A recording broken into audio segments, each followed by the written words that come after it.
आदरणीय उपाध्यक्ष महोदय, मैं आपका आभार व्यक्त करता हूं कि आपने मुझे रक्षा मंत्रालय अनुदान की मांग वर्ष 2017-18 पर बोलने का अवसर प्रदान किया। भारत के यशस्वी प्रधानमंत्री माननीय नरेंद्र जी मोदी का संकल्प है कि भारत सामरिक एवं आंतरिक दृष्टि से एक सशक्त राष्ट्र के रूप में विश्व के एक गौरवपूर्ण राष्ट्र के रूप में पहचाना जाए। इसी उद्देश्य की प्राप्ति के मद्देनजर रखते हुए हमारे यशस्वी वित्त मंत्री आदरणीय अरुण जी जेटली ने वर्ष 2017-18 के राष्ट्रीय बजट में रक्षा मंत्रालय के लिए विशेष प्रावधान रखे हैं। मैं उन्हें बधाई देता हूं। भारत का सुरक्षा परिवेश क्षेत्रीय वैश्विक सुरक्षा घटनाक्रमों और चुनौतियों का एक जटिल ताना बाना है। भारत की सामरिक अवस्थिति और इसके बढ़ते हुए वैश्विक संबंधों के कारण कई प्रकार के ऐसे मुद्दों पर कार्य करने की आवश्यकता होती है जो महत्वपूर्ण राष्ट्रीय हितों को निरापद रखने के लिए राष्ट्रीय सुरक्षा पर प्रभाव डालते हैं। निकटतम पड़ोसी देशों और आगे के भूभाग में अनिश्चितता, अस्थिरता और हलचल से उत्पन्न समस्याओं के निराकरण के लिए तैयारी की अवस्था को बढ़ाने की जरूरत को हमेशा उच्च प्राथमिकता रही है। साथ ही अंतर्राष्ट्रीय शांति एवं स्थिरता बनाए रखने के लिए एक विदेशी मित्र राष्ट्र के साथ मजबूत रक्षा भागीदारी बनाने के नए और सफल प्रयास किए गए हैं। भारत के निकटतम दक्षिणी एशियाई पड़ोसी देशों में सुरक्षा स्थिति एक मिश्रित तस्वीर पेश करती है। जबकि यहाँ के कुछ देशों में सुरक्षा राजनीतिक स्थिति में सुधार हुआ था, कुछ दूसरे देशों में राजनीतिक गतिविधियों ने आंतरिक सुरक्षा की स्थिति को बदतर बना दिया। आतंकवाद, विद्रोह और सांप्रदायिक झड़प क्षेत्र की स्थिति का लिए बढ़ते हुए खतरे हैं। पड़ोसी राष्ट्रों के साथ व्यापक तौर पर संबंधों को सुदृढ़ बनाने की नई ऊर्जा देने के चालू प्रयासों के बीच क्षेत्र के लिए सहयोगात्मक सुरक्षा के उपाय की तात्कालिक प्रासंगिकता है। भारत समानता, पारस्परिक लाभ और आपसी सम्मान के आधार पर अपने सभी पड़ोसी भागीदारों के साथ सुरक्षा सहयोग निर्मित करने के लिए प्रतिबद्ध है। महोदय, हम लोगों ने पिछले वर्षों में पाकिस्तान के साथ कई युद्ध किए हैं और उन युद्धों को मद्देनजर रखते हुए हमारा जो रक्षा का कवच है वो हमने पाक केंद्रित रखा था। आने वाले समय में जो कि पाक केंद्रित हमारा सुरक्षा कवच था उसको परिवर्तित कर हमें उसे चीन केंद्रित बनाने की आवश्यकता महसूस की है। और इस संदर्भ में सरकार ने सही निर्णय लेते हुए माउंटेन स्ट्राइक कोर जैसी बटालियन का गठित कर उस क्षेत्र को सुनिश्चित करने का और सुरक्षा को सुनिश्चित करने का एक अभूतपूर्व कदम उठाया है। इतना ही नहीं, उस क्षेत्र में सीमावर्ती रोडों को नए रूप में प्रदान किया है और नए डिफेंस एयरपोर्ट स्थापित कर ये संदेश हमने दिया है कि हम किसी भी परिस्थिति से निपटने के लिए हमारा राष्ट्र मजबूती से तैयार है। निश्चित रूप से जैसे पूर्व वक्ताओं ने कहा है कि हमारे प्रोक्यूरमेंट प्रोसीजर्स जो है बहुत लंबे हुआ करते थे, लेकिन इस सरकार ने उस महत्व को समझकर उन प्रोसीजर्स को छोटा किया है और इनके पावर ऑफ डेलीगेशन अथॉरिटी को नीचे तक देकर एक ऐसा निर्णय करने का प्रयास किया है ताकि हमारे त्वरित निर्णय हो सके और उन निर्णयों पर हम अमल कर सकें। हमारे प्रधानमंत्री जी ने मेक इन इंडिया के कॉन्सेप्ट को देखकर युद्ध क्षेत्र में काम आने वाले हथियारों को हमारे इस भूमि पर निर्मित हो, इसके लिए फॉरेन डायरेक्ट इन्वेस्टमेंट और टेक्नोलॉजी को हमारे यहाँ पर आकर्षित करने का प्रयास किया है।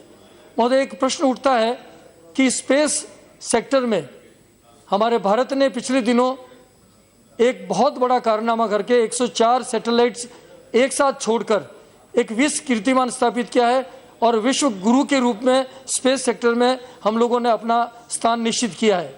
लेकिन यहाँ ये प्रश्न आता है कि क्या एक इतना टेक्नोलॉजिकली हाई ऊंचा देश होने के बावजूद भी बंदूक और गोली हम हमारे राष्ट्र में नहीं बना सकते क्या? मुझे लगता है ये पूर्ववर्ती सरकारों की इच्छा शक्ति की कमजोरी थी या उनके मन में कोई ऐसी स्थितियाँ थी जिसकी वजह से वो करना नहीं चाहते थे। वरना इस राष्ट्र के साइंटिस्ट इस तरह क्षमतावान हैं कि वो सारे जितने भी आवश्यकताएं हमारी है रक्षा की, उनकी पूर्ति हमारे यहाँ पर कर सकते हैं।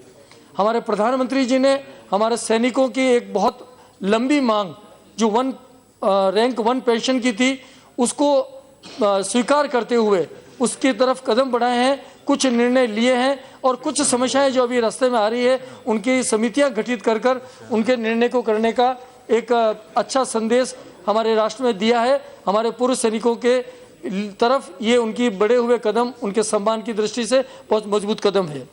आंतरिक सुरक्षा की स्थिति में भारत में आंतरिक सुरक्षा की चुनौतियों को मोटे तौर पर 4 खतरों के रूप में श्रेणीबद्ध किया जा सकता है, अर्थात जम्मू और कश्मीर में सीमा पार से आतंकवाद, पूर्वोत्तर में आतंकवाद, कुछ राज्यों में वामपंथी अनीतिवाद तथा आंतरिक इलाकों में आतंकवाद।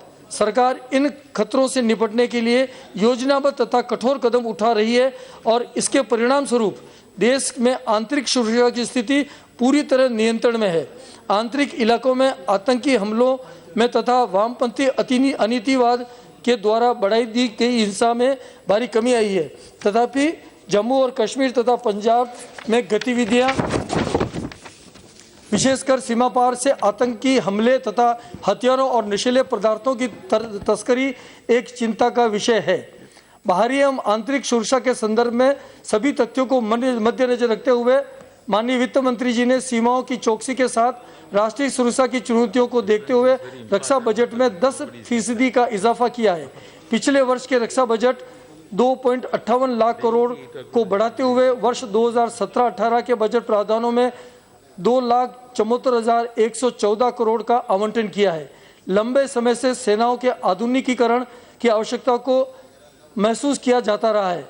आतंकवाद के साथ पाकिस्तान और चीन से लगी सीमाओं की चुनौतियों को देखते हुए बड़े रक्षा बजट का अहम हिस्सा सेना के आधुनिकीकरण व क्षमता विस्तार में खर्च किए जाने का प्रावधान है। इसलिए बजट में एक बड़ा हिस्सा तीनों सेनाओं के आधुनिकीकरण के लिए रखा गया है। पिछले साल के इस मद में 78,586 करोड़ रखे गए थे। इस बार यह राशि 86,486 करोड़ रखी गई है। दिनांक 3 फरवरी 2017 को अतारांकित प्रश्न संख्या 332 के माध्यम से प्रोफेसर के.वी. थॉमस एवं वी. रविंद्र कुमार पांडे ने रक्षा मंत्रालय से यह जानना चाहा था कि विगत 3 वर्षों और चालू वर्ष के दौरान हथियारों और गोला बारूद की खरीद के लिए अन्य देशों के साथ भारत सरकार ने समझौतों पर हस्ताक्षर किए हैं क्या। इस प्रश्न के उत्तर में रक्षा मंत्रालय में राज्य मंत्री जी ने बताया कि रक्षा उपकरणों की पूंजीगत अधिप्राप्ति विभिन्न घरेलू एवं विदेशी विक्रेताओं से की जाती है। विगत 3 वर्षों और चालू वर्ष के दौरान 1,29,918.19 करोड़ रुपए के सकल मूल्य की 72 संविदाओं समझौतों पर विदेशों से रक्षा उपकरणों की अधिप्राप्ति के लिए हस्ताक्षर किए गए हैं, जिसमें फ्रांस से 36 लड़ाकू विमानों की अधिप्राप्ति भी शामिल है। इसके अलावा 54,020.67 करोड़ रुपए की कुल मूल्य की 11 संविदाओं पर भारतीय विक्रेताओं के साथ उसी अवधि के दौरान रक्षा उपकरणों की अधिप्राप्ति के लिए हस्ताक्षर किए गए हैं। मंत्रालय का यह उत्तर प्रदर्शित करता है कि सेनाओं के आधुनिकीकरण के लिए सरकार प्रतिबद्ध है। किसी भी राष्ट्र की सेनाओं को मजबूत करने के लिए आर्थिक संसाधनों के साथ साथ उच्च मनोबल की महत्वपूर्ण भूमिका होती है। पिछले समय में सर्जिकल स्ट्राइक के माध्यम से हमारी सेनाओं ने अदम्य साहस और शौर्य का प्रदर्शन किया था। सेना के इस वीरतापूर्ण कार्य से भारत की क्षमताओं का परिचय संपूर्ण विश्व को प्राप्त हुआ था, परंतु ऐसे समय में भी कुछ राजनीतिक पार्टियों के नेताओं ने सर्जिकल स्ट्राइक पर प्रश्नवाचक चिन्ह लगाकर सेनाओं के मनोबल को गिराने का दुस्साहस किया था, जिसकी मैं निंदा करता हूं और इस सदन के माध्यम से सर्जिकल स्ट्राइक की सफलता के लिए सेना की प्रशंसा करता हूं। इन्हीं शब्दों के साथ मैं रक्षा मंत्रालय की अनुदान मांग वर्ष 2017-18 के समर्थन करते हुए अपनी बात को समाप्त करता हूं। धन्यवाद।